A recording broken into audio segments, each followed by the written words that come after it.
D-Day, June the 6th, 1944. The crossing from Leamington on an LCT, a landing craft tank, had been unpleasant but uneventful. There was no attempt to sleep on the cold deck.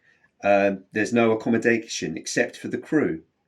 The early morning light had, however, revealed a somewhat bizarre and forlorn figure. Gazing miserably into the heavy swell was a soldier wearing a coloured walking out cap and civvy shoes. His equipment was comprised of a cheap fiberglass case. This deserter, caught just before we embarked, may not have been the oddest person making for the French coast, but was among the most useless. The adjutant's decision, repeated by all who heard to the others, "If we go, so do you." This may now seem very stupid, but at the time produced grim chuckles of amusement. As the LCT drew inshore, we were ordered to climb on the tanks and other armoured vehicles to disembark. At that time, 2 light shells hit the bridge and a shower of splinters descended upon us. The sense of exposure and vulnerability on that choppy sea was unpleasant.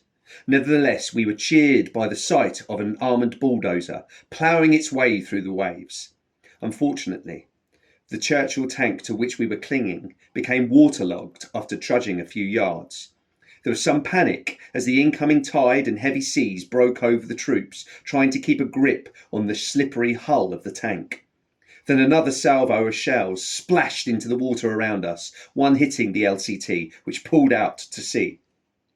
What happened next I can't say for sure. I slipped off my already loose equipment, which sank to join the vast collection of militaria deposited on the seabed that day, and which they were still fishing out 40 years later. I was sure with the inflated lifebelt I could swim the few hundred yards to the shore. 2 or 3 others joined me in this cold swim of the last stretch of the channel. I found out later that the sergeant was wounded and the other 2 medics were drowned. I felt badly about this ever since, as I made no attempt to help them. Every man for himself? On the 40th anniversary, I searched for their graves in all the beachhead cemeteries, but did not find them. They must have been lost in the sea.